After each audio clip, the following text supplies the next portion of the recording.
Why Things Feel Off Lately, The Glitch by Chase Hughes. I'm not gonna lie, I ain't been feeling off, but I've seen people say some things that where it's like they kind of been feeling off. So let's see what this is about. Something is quietly stealing your memory. And if you're not paying attention, it might take your identity with it. Be right back after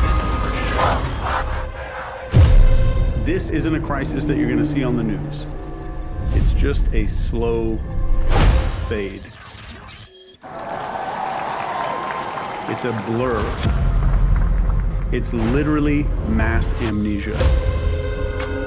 It's not a call to panic. This is an invitation, not to believe, to notice. If your mind's been foggy, if you've felt off, unfocused, or not quite you, you are not alone. I'm going to show you what's happening, how to know if you're being affected by it, and how to find your way back. Let's pull back the curtain on what's been quietly reshaping your inner world without your permission. All right, good intro. Shit.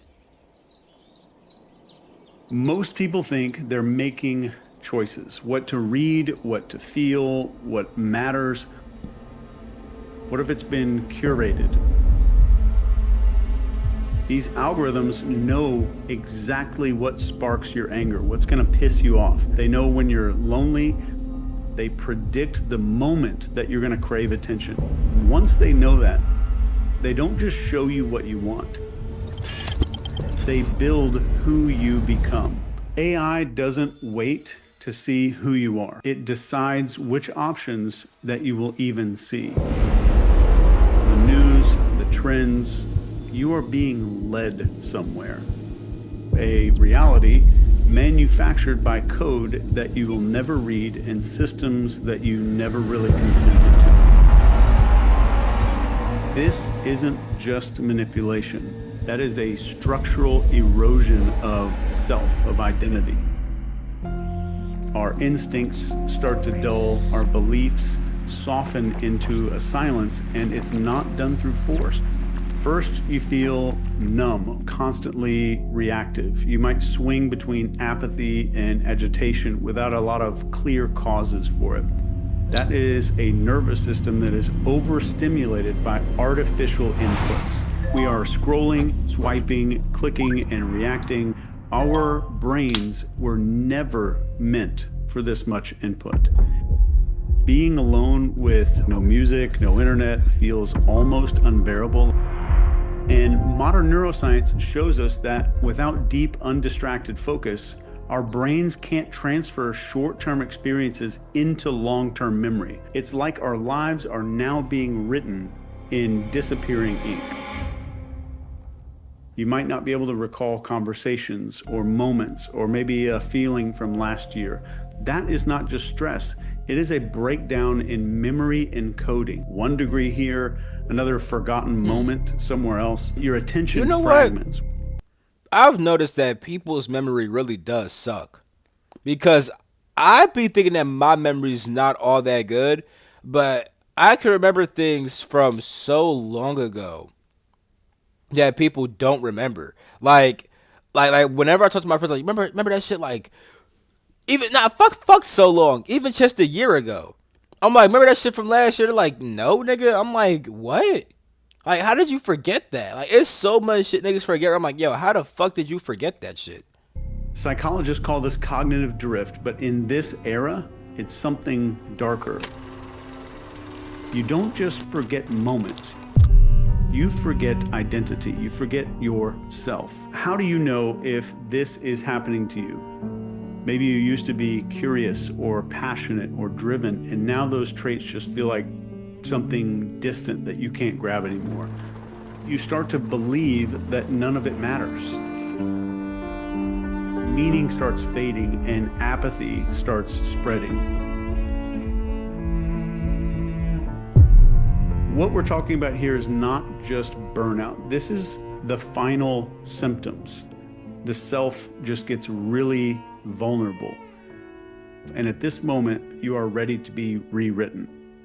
And they can write that story for you. So if any of that hit close to home, don't panic. This means that something inside of you still remembers. And if there's memory, that means that there is a way back. So there are 6 steps to starting to remember your way back. Step 1, see the fog. Every reach for your phone, every scroll, start tracking the stuff. Don't fight the trance, just notice the trance. The fog loses power when you can see it and you're aware of it. Step 2, drop the mask completely. Our world wants you to be obsessed with how people perceive you. This culture wants you to be fearful of what people think. Say 3 true things that you've never said before, even to yourself. Step 3, get into your body. Return to the instrument of your being, more in tune with your body. Get mindful, feel your ribs move, breathe like it's your only job. Step 4, returning and recovering what you buried. Dream or a passion or some wildness that was inside of you, that was exiled. It was not extinguished. Step 5, make the ordinary things sacred. Your words shape the future. This is not mysticism. This is neuroplasticity. You're getting your brain back.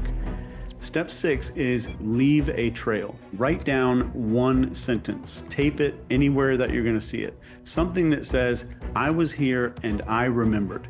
That might sound ridiculous, but if you even try this for a couple of days, I want you to comment down below what happened having that weird phrase put up where you could see it. So before you go back into your life, before the noise starts to creep back in, I want to leave you with something important. And it's not a warning, it's not a solution, it's a couple of questions. And once these questions are planted inside you, they might never let you rest the same way again. What parts of me have I already forgotten? What instincts started to grow quiet? What dreams did I have that grew small? What parts of myself have I lost? Not because I changed, but because I stopped remembering those parts. And if some of those pieces are missing, I want you to answer each one of those with a follow-up question of, did I let them slip away, or did something take those from me? So memory isn't lost all at one time. Memory is chipped away, and it's 1,000 little compromises over the course of a period of time. And it happens over and over, tiny compromises, until you wake up and you no longer recognize the shape of your own mind. But if you ask the right questions, if you sit in the quiet again, if you stop running from your own reflection, a face that you almost forgot, a voice that you thought you lost, a fire you didn't realize was still burning, those pieces can start to come back. You were never fully erased, only hidden. And memory always knows how to find its way home. And here's the part that they hope you never figure out. If they can fracture your memory, they can fracture your identity. And if they fracture your identity, they don't need to control you anymore. You're going to do it for them, by yourself. And that's not paranoia. That is a real blueprint. Once you stop remembering, you'll buy any story that they give you. You'll think it was always this way. You'll think your silence was even your idea. You'll think the numbness is life. But here's the truth that they absolutely cannot delete. Behind that fog, you are still in there. You're not lost. You don't need a guru. You don't need another system. You don't need to escape the matrix. You just need to remember what they work so hard to make you forget. Your thoughts are your territory. Your attention is your weapon.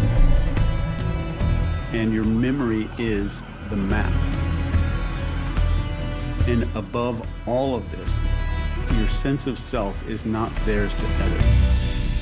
So if something inside you shook a little while watching this, if your gut tightened up, if your eyes maybe burned a little, if you felt like someone just turned a light on in a room that you forgot existed, that wasn't me waking you up. That was you. I'm just pointing toward the exit, and I'm asking you to do one thing. I want you to remember. And whatever you do, don't go back to sleep. This was a good video. I couldn't even pause during this shit because I'm like, this nigga speaking. You feel me? Honestly, so I really felt off like that, but I'm assuming that's because I don't be on TikTok or none of shit like that. You feel me? I barely be on Instagram and everything like that. You feel me? I think what he's saying is that social media essentially has been crafting people to think and feel in certain ways, which has been taking them away from their authentic self. And because of that, people start to feel off because they're less in tune with their authentic self and they're kind of just following things which the social media programs told them to follow. You feel me?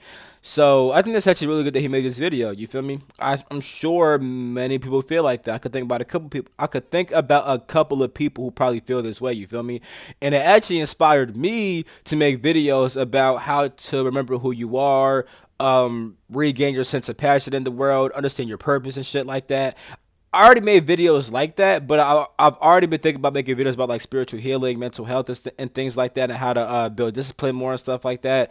I'm about to talk more about like more physical attributes. You feel me?